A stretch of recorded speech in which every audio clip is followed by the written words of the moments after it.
বিসমিল্লাহির রহমানির রহিম। প্রিয় এলাকাবাসী ও প্রিয় দেশবাসী এবং বিদেশে অবস্থানরত প্রিয় ভাই বোনেরা, আসসালামু আলাইকুম। সম্মানিত সুধীয় প্রিয় দেশবাসী, আপনারা দেখতে পাচ্ছেন যে আমি এখন রয়েছি পাবনা জেলার ঐতিহ্যবাহী সাথিয়া করমজা আলু, মরিচ এবং কচুর যে আড়ত। সম্মানিত সুধীয় প্রিয় দেশবাসী, আপনারা জানেন সর্ববৃহৎ এই করমজা হাটের যে আড়তগুলো দেখতে পাচ্ছেন, এই আড়ত থেকে আলু, কাঁচামরিচ এবং কচু পরিবহন খাতে বাংলাদেশের বিভিন্ন প্রান্তে গিয়ে ভোক্তাদের চাহিদা সম্পন্ন করছে।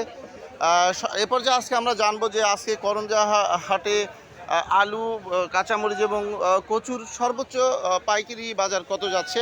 আমরা সরাসরি চলে যাচ্ছি আড়তদারের কাছে। আসসালামু আলাইকুম ভাই। ভাই আজকে আলু কত করে যাচ্ছে সর্বোচ্চ পাইকারি? 16 টাকা থেকে 18 টাকা কেজি। আচ্ছা, 19 টাকাও আছে। আচ্ছা, গুটি আছে 20 টাকা 21 টাকা। এবং কাঁচামরিচের বাজার কত হচ্ছে? 180 টাকা থেকে 150 টাকা কেজি কাঁচামরিচ। এবং কচু কত করে যাচ্ছে? কচু যাচ্ছে 26 থেকে 27 টাকা কেজি। সম্মানিত সুধী প্রিয় দেশবাসী, আমি আপনাদের মাঝে আবারও আপডেট নিউজ দিয়ে ফিরে আসবো ইনশাল্লাহ। আসসালামু আলাইকুম।